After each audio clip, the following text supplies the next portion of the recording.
Hello, ladies and gentlemen, and welcome to episode 66 of the Hardly Millennial Podcast, where we are young, dumb, and full of opinions.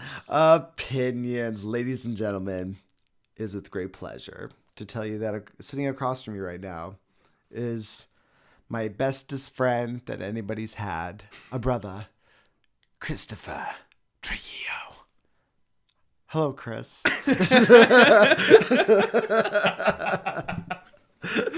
Hello, Adam. How are you today, sir? I'm doing good, but honestly, way nervous. Way nervous? Wait, I didn't tell you beforehand, but I'm super nervous. So when Matthew and I first started doing podcasts, that was definitely something it took a few times to shake that. My heart's literally going into it. I can actually feel it. Well, take comfort to note this isn't live, so there's nobody currently right now listening to it as we're doing it. That does help a little. Okay, good. You're gonna be great though, man. I'm really excited to have you on. Oh man, don't worry, dude. The nerves definitely does go away. So to start today, Chris was telling me off mic here that apparently there was a point where I contradicted myself in one of the podcasts that you wanted to call me out on. So I believe, and this might have just been my interpretation of it. So your last podcast you had with Vince, so the one just yesterday. You'd said something along the lines of you believe in a semi-religious God. Let me specify a little more. Okay. That you believe in an almighty being that is responsible for having created everything. Okay. Is that correct? Like, is that fair? Or do you explain it to me a little more if I'm wrong? I mean, I'm definitely. It's not like I'm stuck with that belief. Like, it's not like, I'm married to that idea. But if there is a God, that's what I believe God is. Okay. Yes. And then later in the podcast, you were talking about dimensions. Yes. You were saying that the 10th dimension, in essence, it being everything, is God. Yes. Or that is, if God were a being, that is where God would exist and operate. Yes. Okay, maybe that's right. So you think if God is a being, they operate within the 10th dimension? Well, if you think God is a being, sure. If you think God is just the encompassing of everything, then God would be the 10th dimension. And if the 10th dimension acts on its own will within the other 9 dimensions, then that dimension itself would be God. It's very trippy to think about. Yes, it's very open for interpretation. Okay, yeah, no, totally. That's what I wanted to get at. But I'm glad you asked that, because it actually affirms a point that I've made previously on this podcast in regards to religion and the way that I describe my beliefs to people. And I said one time on the podcast that the reason why when somebody asks me, do I believe in God, I'm more likely to say no than I am yes. And it's specifically for that reason. What I just explained to you now, that is my interpretation of God. But usually when somebody asks you that question, do you believe in God, it comes with a religious connotation with it. So I don't like to say yes when I'm asked that question, because I do not adhere to a religion, nor do I believe in the biblical sense of God as being this bearded man that, created us in his own image. To an extent of interpretation maybe, but that's why I'm so iffy to answer that question unless I'm willing to get into that kind of conversation with that person. You know what I mean? I do, and whenever someone asks me that question, do you believe in God? I just say, I believe in the possibility of a God. Yeah. Because I don't have a firm belief that there is an almighty being that created everything. Right. That is in charge of everything outside of time, outside of life and death. I don't know, and not that anyone really knows, for sure, but do I believe in the possibility of it? Yeah, sure. I believe in the possibility of aliens and life on other Earths and a lot of other things. Not that trivialize it, but I'm just saying. Right. Yeah, I believe in the possibility. I'm not a guy that usually deals in definites. Yeah. I'm very open-minded. When it comes to that kind of stuff, absolutely. I don't think you should deal with definites. Now, I do appreciate the Bible and I do appreciate religion because I am somebody who enjoys the stories just as much as I enjoy learning about Greek mythology, you know. But that's all it is to me. Greek mythology. Right. You know, well, and that's the way that I look at like the stories from the Bible. To me, that's just another mythos that's really fun to read about and interpret in your own way. So so I enjoy religion for those reasons. And some of my favorite films are films that give this kind of visualization to what God or the devil is. And I always appreciate seeing those kind of interpretations, just as much as I like seeing interpretations of, you know, Greek mythos or Norwegian mythos. You know, I enjoy that kind of stuff. But as far as like, I'm not religious. I don't believe. Right, in you know the Bible. me either. Yeah. Not even close. But I mean, I guess the closest anything you could call me would be agnostic, which is, you know, just that, oh, you believe there's something out there, but we're just, you know, we're too dumb to even try to fathom what that something is. But I don't know. Religion's always just one of those. I only will respond a certain way to that question depending on how deep of a conversation I'm willing to have that day.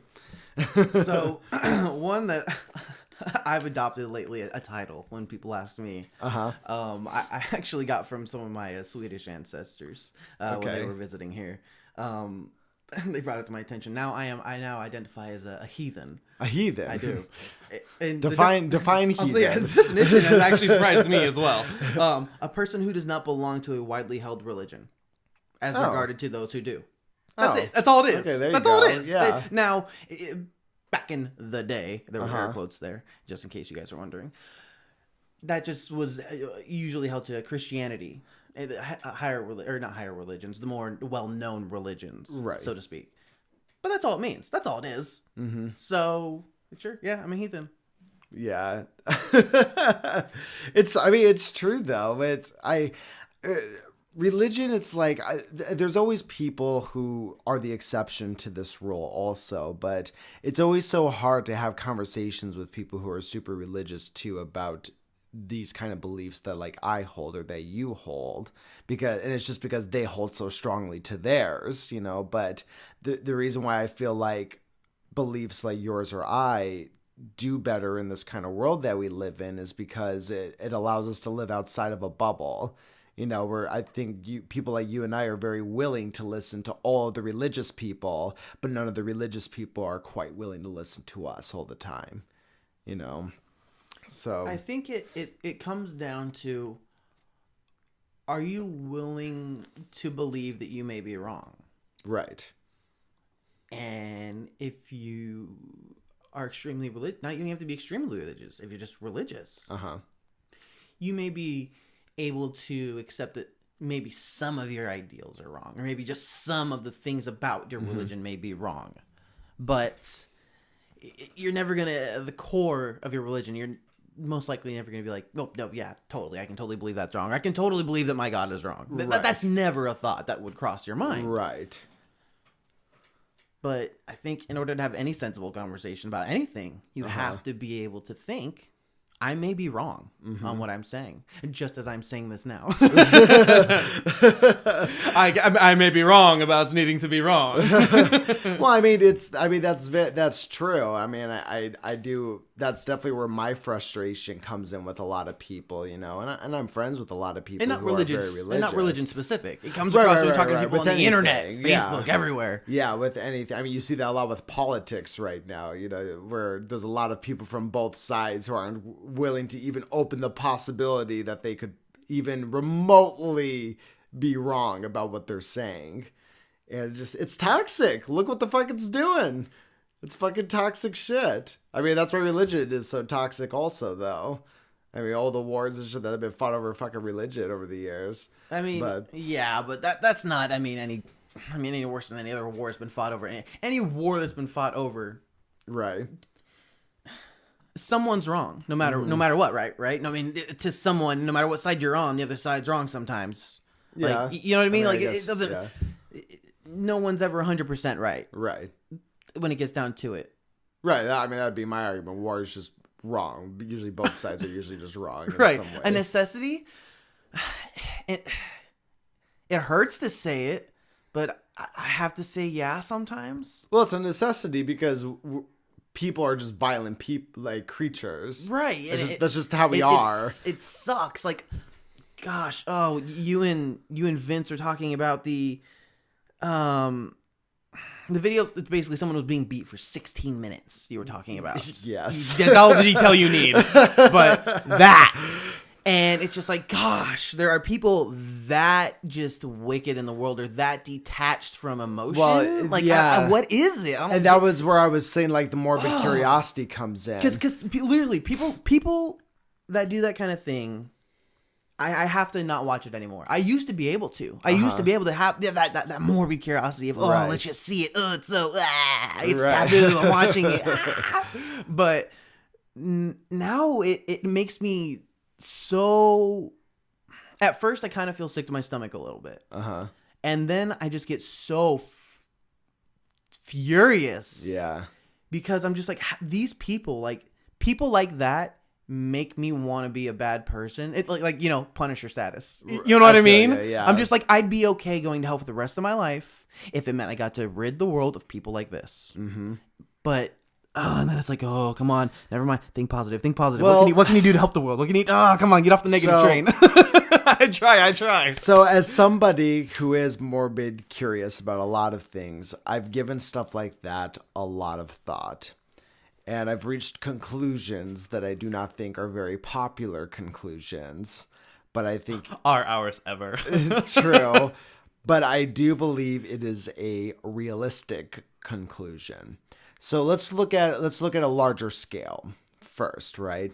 So let's look at just the universe and what exists in the universe. You have these explosions that exist in the universe, these gigantic pieces of violence, of stars exploding or galaxies colliding or a planet dying or a star dying or a black hole sucking in everything in sight out of existence. There's violence that exists in the universe. Therefore, the universe cannot exist without this violence because that is how things are destroyed and new things are created. So now we already know through, research of, microorganisms and cells and atoms that everything that works at the large scales that we can see quite clearly also work at a very small atomic level. So I think it works the same way with anything that exists ever or anything that's in existence. That violence always just has to exist because that's how things are destroyed and new things are created. And so when it comes by to definition of violence, well, exactly. Well, at least half of it. So then you get to this point of us as a species who are violent and doing wars and killing each other and doing these heinous things that we see on live leaks that make you and I just go, how the fuck could anybody bring themselves to do that kind of stuff and not just do it, but to enjoy it, And even aside, it makes you want to be Frank Castle. Well, and even aside from any of the things you watch on live leaks, there are much more mainstream things than we know about serial killers and cult leaders and the things that they did. And I used to have this book, not to go on too much of a tangent, but I used to have this book that was called The Anatomy of Evil. And it was interesting because it was trying to explain that there are people out there that they would consider more evil than somebody who killed and raped 20 people. And they were just going through these people in recorded history who have just done these like weird, outlandish, but just horrific things to people. Not killing people though, but just these weird, horrific, heinous things that I would read and go the same way as like watching those videos and go, I can't believe there was somebody who was actually doing this kind of shit, right?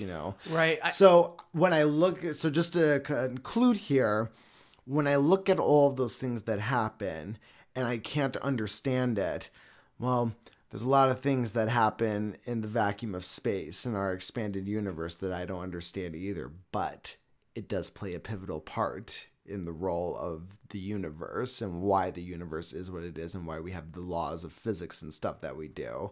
So I almost want to say that when you see those things, we don't understand it, but on some plane, on some level, it's necessary. So, does that make sense? Yes, totally. Okay. Totally. I totally get what you're saying. However, I think you're taking violence and associating it with evil. Uh-huh. And you don't need to be violent. I don't think I was associating the two. But you're going. Continue what you're going to say. You went from violence from the planets exploding to violence on Earth to those people doing terrible things. Okay, I see the point you're making. Go ahead and go on. I'll rebuttal after. So I was so violence and evil itself can be two separate things entirely. Correct. Yes, I agree. Okay, that literally was it. Oh, okay. So my argument to that is still that it is necessary, right? Violence or evil? Both. I do believe both is necessary. Totally get the violence part. Let's jump on the evil train. Okay. So the reason why I believe that evil is necessary is because what we have been able to observe so far and what has become more prominent just within the past 20 years of research into like quantum physics and mechanics and stuff is that there exists a very intricate and delicate balance that maybe we don't quite understand and have a grasp on yet, but we're pretty confident that it's there. Those are things like the Fibonacci sequence, outlines, or sacred geometry, different things like that, right? Like the flower of life tattoo I have on my arm, it's all like sacred geometry stuff. It all represents balance. Nod. Well, so I believe that when it comes to things like evil, I do believe there is an immense amount of love out there that exists within the universe that not only people but objects and anything can animate. But when you get to a point of having that much love or that much of anything, there always has to be an equal and opposite reaction. And if the opposite, and if evil, and if there's that much love in the universe, well, there has to be an equal and opposite reaction, and that's evil. So you're saying you believe in the evil simply on principle that there has to be the opposite of love, and you do believe in love? Yes. Ooh. Or whatever that interpretation is of love. It could be peace, right? But just anything that can exist, there has to be an equal and opposite thing the other way. Absolutely. For everything. For everything, yes. And I think that exists on a scale that we can't even fathom. But well, I mean, it exists on a molecular level. Right, exactly. Quite literally. Yeah, no, absolutely. Smaller than that. But that's my point, and that's where I come with that conclusion, because there are certain things that lead to that we are able to observe quite well. And it was kind of going, earlier we were watching Neil deGrasse Tyson talking, and he gave that analogy about doing all of these experiments to prove that a bear is not in a cave without actually having to go in there, right? Yeah. And at one point, you just have to accept it as truth. So that's after so much evidence. Yes, you have to accept that, even though you have not checked the cave, based on all the evidence otherwise. Right. You can deduct that it's probably not in there. Exactly. And so I use that. You can move on. Mm-hmm. Well, I use that same kind of way of thinking and coming up with if the world is balanced, the universe is balanced, and I do believe it is, then there's an opposite to anything and everything. I believe in this world right now, there is some entity out there, some human that is literally the complete and exact opposite of everything that you are. However much you love, there is something out there that hates just as much. If there's something, if you have anger issues, then that person has, like, he's too nice to people. Like, I do believe that exists as well. I think there's balance to everything on every single scale. So if we're able to constantly see evil in the world, then we're also able to see very kind and loving acts. So, but they both exist for a reason. Oh, for a reason. Mm-hmm. Whatever that reason is. But it could just be as simple as existing just so that existence can be, right? But but there's a reason why it's there. I guess that we're just foolish to think that we know what that reason is. I guess that just goes to, do you believe in a God? Do you believe in a higher calling, I and guess? it goes back to why exactly I have issues answering that question, because if I'm going to answer it, I have to go into detail like I am with you now, Right. in regards to how I feel about it, like, and that's the issue too. Like, what just happened there? I just said that things exist for a reason, and the automatic conclusion that was jumped to was, oh, so there's a God, so you believe there's a God, so you believe there's a higher calling. I didn't say that at all. I just said I believe there's a reason for it. Well, There doesn't have to be anybody that our created. previous 5 minutes of conversation, you've said that you... Well, you literally just asked me again, though, about a God or a higher calling. So you brought it back to that point. Yeah. And I'm just saying that that's not what I said at all. All I said was that there's a reason. Why does it have to be God or anything like that? I guess I was, as you said, connecting the two things that you have said, associating the two with each other. So associating if there's going to be a meaning to everything. Because you said one way or another, right? Both ways, there's opposites of each other. There's meaning to everything. What gives it or us or anything that meaning, I guess, is why I was associating that with your belief in a God. Well, unless you can explain it a different way, please. Well, to go back with the God conversation, though, I was very clear that the only point I was making is that if there was a God, that is how that God would exist. Oh, okay. Right? Okay. So it's okay. not So what makes you think that there's meaning to everything? I mean, I guess that's just downright, I guess faith in just that belief system, just of that there's always balance in something. But I don't think there's necessarily like a higher calling. I just think that in this particular blank slate that the universe exists in, there had to be this balance in order for existence to happen.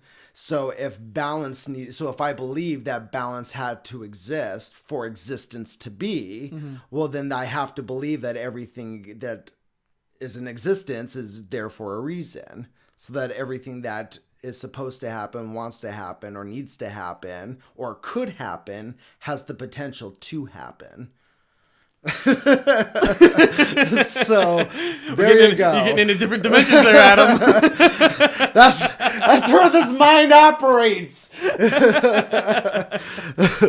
But that is why it's also. Has anyone ever heard Adam go on a rant before? That was new. Oh my gosh. I get so caught, but that's exactly the kind of thoughts that I have that keep me awake at night, dude. It's just like, because you're right. It's so much to contemplate.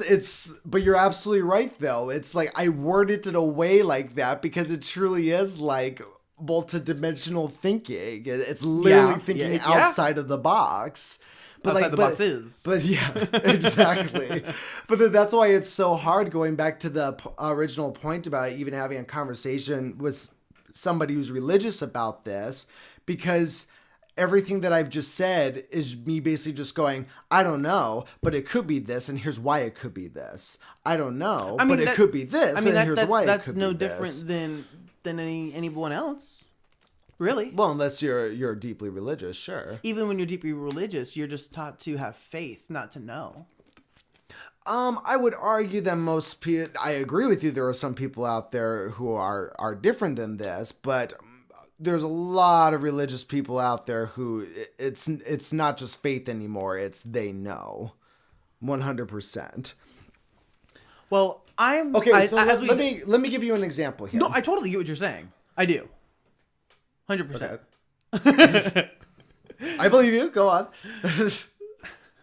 But tell me in the comments if I'm wrong, if there's any religious people here listening that I've offended so far.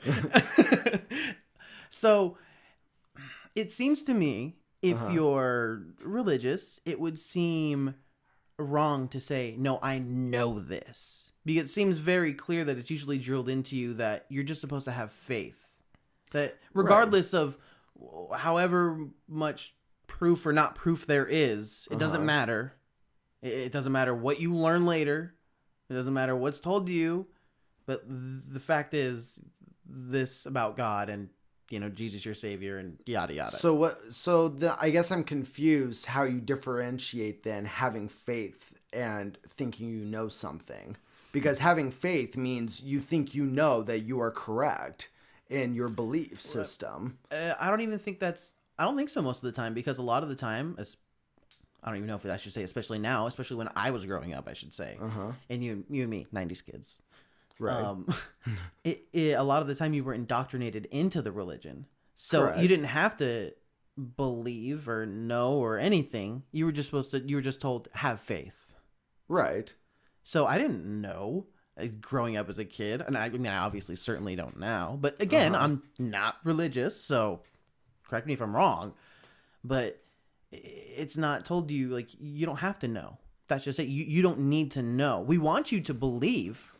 But for now, you just need to have faith. And even then, you can believe, but you still don't necessarily know. And that's kind of the part of where faith comes. That's what faith is. So, like, not knowing, but believing anyway. So I see where you're getting at, but I think you're giving people with that mindset too much credit, because I don't think they look at it that way. So let me give a personal example. And I'm going to call out Matthew here a little bit. But I can't wait to meet him, by the way. I've heard his voice enough. He needs to hear mine a little bit. Yeah. Well, and the only reason why I'm bringing this up was because this was actually a conversation he and I had on a podcast. And I had asked him, and Matthew is somebody who's very religious. Right. And I asked Matthew. I have so many questions for him. I would love for you guys to have a talk about it. But I asked Matthew once, I go, let's say, I think it was during one of our hypothetical episodes. And I asked him, I go, so let's say a man came to you and you, without needing like crazy proof or anything, this man had the answers to the universe, right? This man could tell you if God is real or not. That's what I'm talking about. Yeah. So, and there's no question with that. Matthew's not questioning that. This man's not questioning that. And I asked him, so would you want to know the answer? Would you want this gentleman to give you the yes or no of, is God real or not? And the way that Matthew responded is he goes, first he said, I just wouldn't care to hear the answer, right? Just wouldn't care to hear it. He has his beliefs or whatnot. Right. But his expanded answer was, even if the guy told him no, he would still believe in God. So even though it's very known that this gentleman has the yes or no answer, if this gentleman told him no... Well, hold on, though. What would make Matt believe, or any religious person believe, this person over there, what they already believe, God? Well, that's why I made the point without going into exposition. I'm not going to go into a whole backstory of who this person is and how Matt met him. Because I'm just saying, here's this to know that this person absolutely knows without a doubt. Well, but that's what I'm saying. This is a man that you, as the religious person, know that there's no question. This man knows without a doubt. That was the hypothetical that you just know. That's a very hard pill to swallow. Why? It's a hypothetical. Yeah, totally. But it's I feel like it's an unfair question to the person. Why? Because it's a situation that would probably never happen. Well, no shit. That's why it's called a hypothetical. Well, so why is that hard to delve into and imagine? It doesn't even have to be a person. You just have a way to get the answer. You know that whatever answer you get is going to be the definite answer. I feel it's unfair to judge the person realistically in a very unrealistic situation.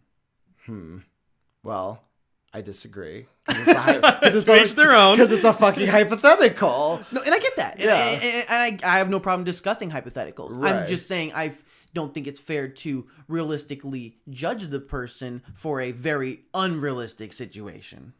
It's hypothetical, and we can have fun with those all day. The reason why I have issue with that is because I feel like that's just an excuse, and I feel like that just only affirms my point more, that people that have deep faith it goes beyond faith to where they feel like they know. If you ask Matthew, Matthew's not going to tell you I have faith. He's going to tell you I know.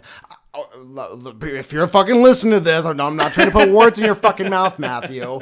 All I'm saying is from my conversations with the man, like I would say that man is somebody who believes he knows, and what his faith, his belief goes beyond that to feeling like he has the absolute knowledge and what is out there. Well, he will have to let me know, and everybody else will have to let us know in the Like, comments. but that's because I like I said, neither one of us are in that boat, right? So I want to hear the other side. But that's why, but that's like I said, that's why I just feel like you're giving too much credit. Even though I do think there are people out there who may word it the way that you do in regards to what faith and belief is to them. Mm-hmm. But for most people who are religious, they cling on to that religion because they feel like they know. I mean, I would argue that my parents, people who are religious, would say that they know that there is a God. They know the stories from the Bible are real. And I don't know. I in a lot of ways, I think that leaves the door closed. Oh, I agree. A lot of expanded thinking. You know? I agree with you there. Totally. But religion, man. That's a Pandora's box. It already was. Like, geez. But I mean, you guys learned a whole lot more about how I feel about the secrets of the universe and what I think those secrets are. But, yeah, dude. When does Avengers Endgame come out? To totally switch gears to superheroes. 24th? Of this month? This month. Oh. I believe. It's the 20-something. I don't even like Marvel, but I have to see it. Oh, I mean, you know me. I mean, it's going to be the biggest movie in like 20 years. There's literally been how many movies leading up to this event? I am nervous. Why? I just so hope it's good. Because and not that the last ones were disappointing. Right. It's just I just really hope. I really hope it doesn't end bad. I just don't. And they've been doing good so far. So I'm just nervous. I don't know, like little kid nervous, you know? Like I have no reason to really be. I'm just like, oh, please. One thing to discuss that I think we talked about a little bit, but you and I are very big fans of this particular movie, and they're now remaking it, The Lion King. Oh, yes. Ooh. Chris and I, there's a very special place in our heart for The Lion King Disney movie. And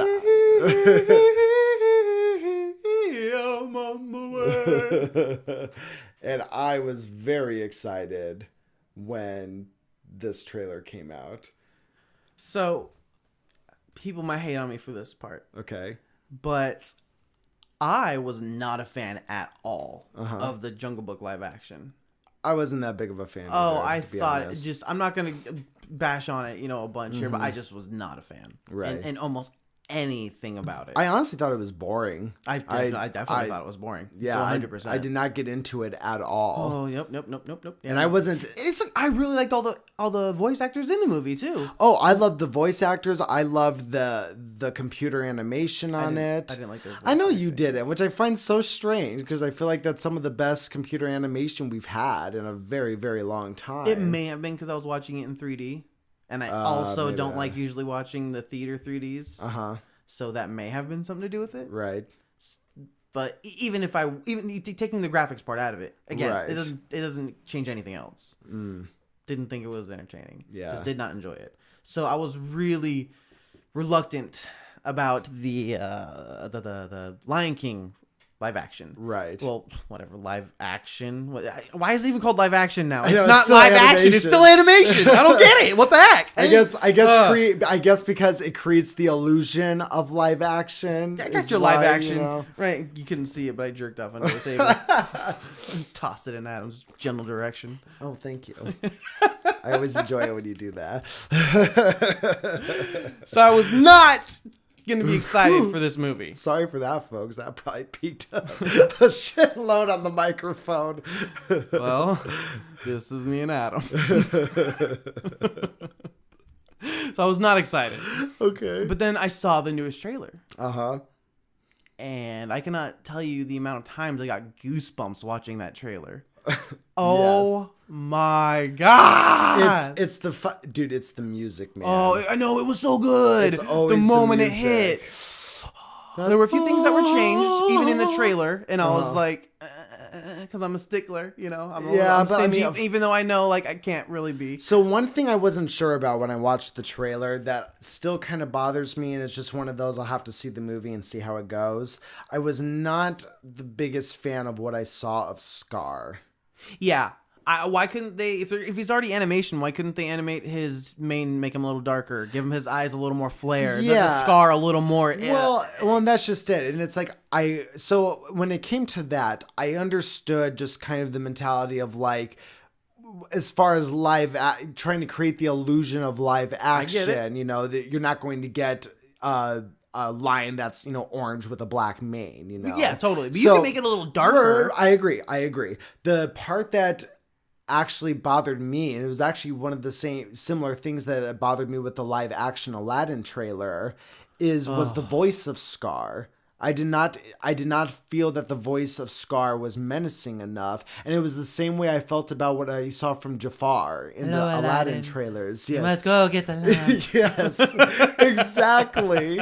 Like, it just looked like you just put any old average Joe in a Jafar costume and said, pretend it's Halloween. Like, they picked up the smallest kid in the yard. What happened? Yeah. And, like, I don't even care if he's small, but, like, there's no sinister factor. Old guy cartoon was more menacing than this kid. Yeah. And kid, he's probably older than I am. And I'm calling him kid. Like, I don't mean to be disrespectful, but like, come on! No, that's the same way I felt, though. So that's how I felt about Scar when I watched it. It's like, I just felt like there wasn't enough menace, like enough sinister undertones there. I felt like he lacked the voice as much as he lacked the look.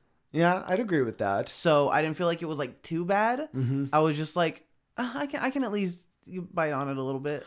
I didn't understand that if they got back, why is his name just James Earl Jones? James Earl Jones for Mufasa. Yeah, that guy. Yeah, he's amazing. But him. I don't understand if they got him back.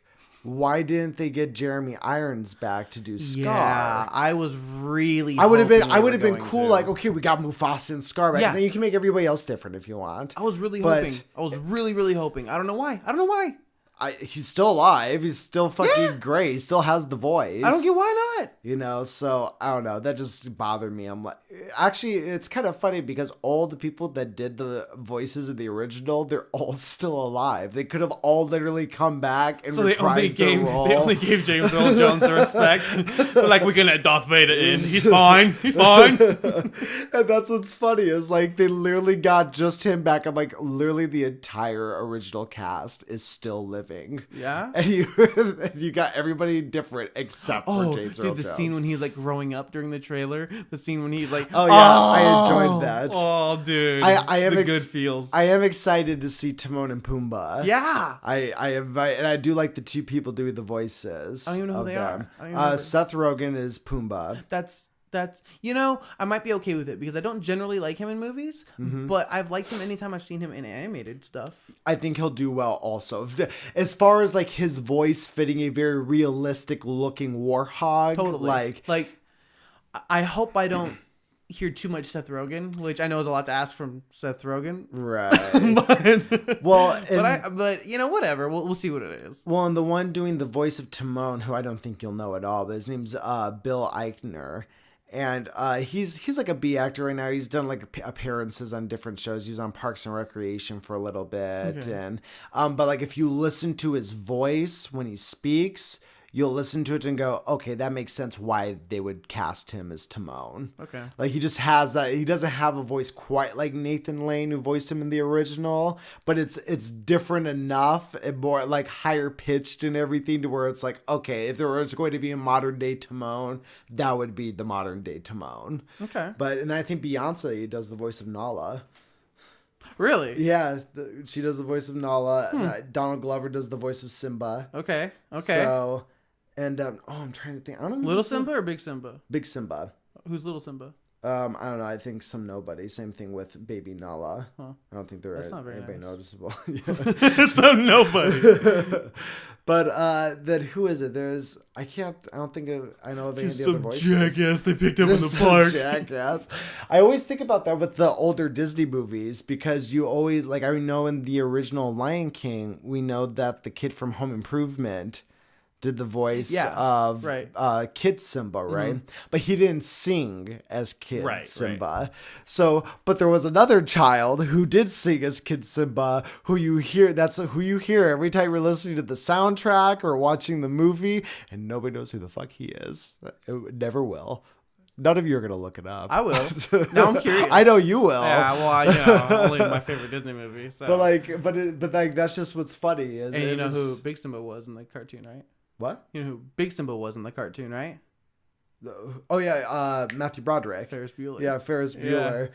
Which is funny. He's another one who I don't really like as an actor. But I you don't like Go-Go Gadget? Go. Oh my gosh, that's so funny. I think we were just talking. You were. You were. I forget that you binge listen to our podcast. Yeah.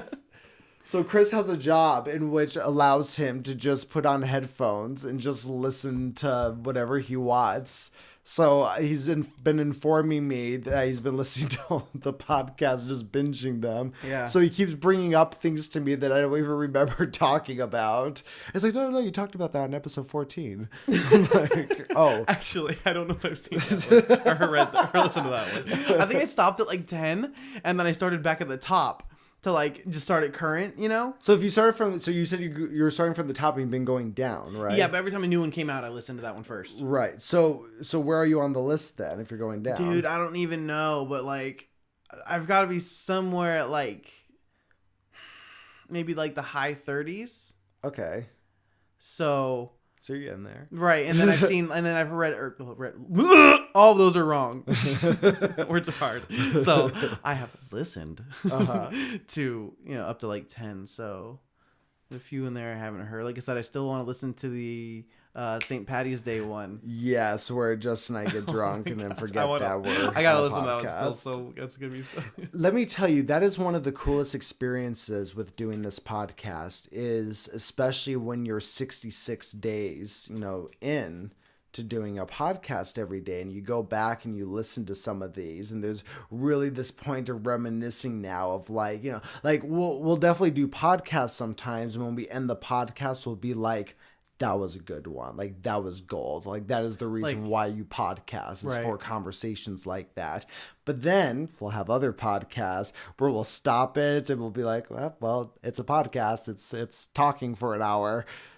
So it's really cool going back and then you get to look back at some of those nostalgically now of the St. Patty's Day while Justin and I got drunk and, forgot we were doing a podcast. Seriously. Yeah. It's a nostalgia trip for you. Mm-hmm. And then for me and all the rest of the listeners, we just get to have fun for the rest of our lives. Every day. So every day you're going to keep posting every day? That is currently the plan. That is currently the plan. And just, yeah. I mean, it's almost become, so first of all, it's become very routine now. Right. After 66 days, it's literally habit. I just know at some point podcast is happening. Eventually you're going to have to start recording ahead. So that has happened a couple times. So what we do is not giving away secrets. It's not really a secret. I was like, you don't have to get all into it or nothing. Yeah. But no, we there have been a couple times where actually I think it's only really happened once. So there was a point where the plan we always had was to always have filler podcasts under our belt. Just because if we did want to continue, because it's not so much about doing a podcast every day, it's making sure one's posted every day. Right. And, and you keep consistency and YouTube's oh, they're doing good. Yes. Well, and not just that, but it's just become, personal challenge now. Okay. So there was a point where we had a day where we were able to do 2 podcasts and one of them went out that day and then the other one we just put into the bank. And thank God we did, because I think it was 4 or 5 days later, Matthew was gone somewhere. So, and we had planned to do the podcast at a particular time, and then I got called into work, it was just a situation where like I couldn't say no, I had to come in. Yeah. So it was literally a day where there was no time for either one of us to get together or to get together with anybody and do a podcast. So it was very helpful to have, we had this filler episode, which I think was just like a hypothetical that we were able to put up and just like help, like, okay, cool. At least we got one up today and we didn't break the cycle. Right. So it was actually other than the day you were 4 minutes late. It was 4 minutes. So it's funny though, if you go onto YouTube, it doesn't show that it was 4 minutes late. It does show that it was published the day of. Really? But when I was watching it, by the time the video had been done processing, it said that like it was like 4 minutes past midnight. But the way I looked at it is I gave people an hour and a half fucking podcast that day. The only reason it didn't get up in time was because I just drank a little too much and lost track of time. I enjoyed the hour and a half. Yeah. I did. Well, and you still get a podcast every day for the past 66 days. One just came out just 4 minutes late. But no, it's been very fun. It's become very routine. And as far as the fillers go, because of that one incident, it's actually made me a little nervous because we don't get the chance a lot to do 2 podcasts in a day to be able to have that filler. Just not that time in the day. Yeah, exactly. We just don't have it. And so it always makes me nervous because I'm like, okay, well, that situation already happened once, so it's like, if something like that happens again, I don't want to be in this position where now the cycle's broken simply because we weren't prepared for it. Because we were originally planning to, there was a point where I was originally planning to go to Thailand in May. Oh, okay. Which I'm not doing that anymore. Just things came up and I'm unable to. Yeah, it was whatever. But like, so the plan was, we obviously needed to make sure we had pre-recorded podcast for that extended time that I was gone. Right. And and we really struggled even with that, trying to find time to do a second podcast to put into the bank for, those potential 10 days. So, I mean, it's definitely a challenge. There was one time where it came down to the wire and I had to take my equipment and go over to Kyle's house and do a podcast with Kyle there. And I remember I got the podcast up like at 11:59 that night. So, yeah. So, but that's been the joy in it also, is kind of those challenging nights of like, all right, how am I doing a podcast now? Like I told you yesterday, and what I told you today about yesterday is when I couldn't get in contact with anybody, right, and I thought I was going to have to do a podcast by myself. Right. And it wasn't even like, because I knew I could get like Matthew or Justin to drive down here, but by the time they got down here, it would have been too late anyway. So it was throw up anything. Yeah. So I was literally before Vince got back to me, I was literally trying to prepare how am I going to do a podcast for an hour by myself? Like, what am I going to talk about? How can I keep people engaged for that long? Right. So And I mean, it's a good thing that I'm glad I didn't have to do it, but it was actually kind of a good thing that I got into a headspace of thinking about it, because sometime it might come to that. Totally. But that's been the beauty about this, dude, is those challenges and just watching the way all of this like evolves. It's been quite interesting. I was going to say, it's very exciting. And then I got excited because I looked at you. And I wanted to say, am I allowed to mention what's not been on your vlog yet? Go for it. Okay. Well, mention it. Yeah, because it was exciting and it made me think about it. In case any of you are wondering, I'm sure anybody listening to this podcast has, of course, seen all of their vlogs. So you know exactly what Adam already looks like. Long, luscious hair, a ruggedly just beard. It makes you just want bite his something, As long as it's something. Anyways, so that's Adam. Well, he chopped it all off. Yeah, it's all gone. So he got a haircut and shaved his face like a baby's butt. Mm-hmm. It makes it a little softer to kiss. But there's not as much hair to pull when you're behind him. I look like a little Mormon boy now. I always transform I go from like homeless, like don't approach that guy Billy, to like, do you want to talk about God today? You know, like you go from looking like Jesus to preaching about Jesus. Just wanting to preach about him. Exactly. I go full circle. Talk about dementia. So really, if you're just preaching him long enough, you'll just become him. Yes. That's what happens. It's funny. So when I was at the haircut place today, I was literally having that conversation. Because and you guys will see this eventually. And if you're listening to the podcast, you know this before anybody else does who just watches the content. But usually I go just like, I get just short, right? I don't sit there and say like, oh, make sure you do this and you do this and I want this look. I go, you've always been very basic with our hair. We're like, just cut the thing. Yeah, exactly. You see this long hair, I want it to be short hair. Oh, just make shorter, that happen. and just shorter on the sides and the top. Just whatever. Right. Like just the very basic haircut. Well, today I was like, well, if I'm gonna get it cut short, I'm gonna try to get styled a little bit, right? So I basically got what I usually get, which is just as you said, you just sexier. Keep it exactly. So where you keep it like longer on the top and shorter on the sides. But now I have this look where it's like long on the top and it's got this buzz thing going on the sides. Oh my gosh. You know, and it's I like it though. I you look dashing. I think it's gonna look even better when it grows out a little bit. Yeah, honestly, yeah, because get a little flare. Yeah, exactly. Get that little flare up and stuff. I think so. But yeah, this is the first time I've gotten like a stylized haircut. So I'm curious to see how this evolves as well. Probably just evolved to Jesus again by winter, but because that seems to be my cycle the past few years. We will see. We will see. But the short hair on the sides, long on the top thing. Oh my gosh! It reminded me of this one of those try not to laugh challengeable things. Okay. And I was watching someone do it because. Haha. And anyways, so in the video, it was. I think it was called the Flow Breeze or something like that. Anyways, okay. It was a vacuum, like I'm talking Wayne's World status, a vacuum that sucked and cut your hair, and you attach different things to it for different lengths. And the guy explaining everything for some reason had like an obsession with kids. He's like, yeah, kids love it this way, and kids like that way, and kids are doing things crazy this way. Well, the reason it reminded me of all this was because they're like, yeah, kids these days, they like their hair cut shorter on the sides and longer on the top. And then it like pans to the guy right next to him that looks, nothing like your hair. Right. And says, yeah, kind of like my hair. It's just like so not his hair. You're just like, what?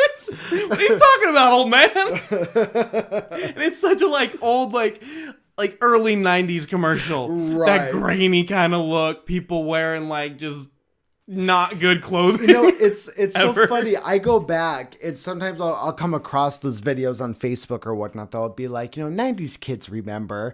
And then it'll be like a 5-minute video going through like different commercials in the 90s. I love it. And you watch some of those outlandish commercials like you just described, and you're watching them sometimes and you're like, no, they weren't showing this on TV. Oh, and they so did. Like, because there were some dumb ass fucking things that were on TV. Like, do you remember all those one set of commercials I remember always coming on? It was always something for hair, usually for women, right? So one particular one it would look like this like long like elongated fork thing that you stuck in your hair. Girls could like braid around it in a lot of different ways and do this. But I just remember the commercial playing for years. And then on one of these Facebook videos, I saw it and I was like, it wasn't a dream. It wasn't a dream. It existed. There it is. That's like when I think about some of our videos we used to have on our MySpace pages and we can't ever find him again. Gosh, yes. Turka, Muhammad Jihad. Okay, before I tell this story, bars. yeah. So before I give this story, let me give some context here. So there was this video that Chris and I found when we were in high school, like freshman year. Dude, and I think it was earlier. Was it like 7th or 8th grade? Wait, no, freshman, not... I didn't know you 7th and 8th grade, so it had to have been freshman year. Because I remember we were still at our junior high school. Right, yeah, it's weird out here. We freaking have our high school and our junior high. That's a whole nother discussion. Conversation for another day. But anyways, we used to find these videos, and they were basically just these cut-up compilations. This particular one from different scenes from both Final Fantasy VII, the game, and the movie Advent Children that had come out recently at that point. And they were just different clips from either the game or the movie, but there were different sound bites from other movies or other things put over it. Right. And it just the context of it just was hilarious to watch. And there was a particular one that Chris and I found that was just always had us rolling over laughing.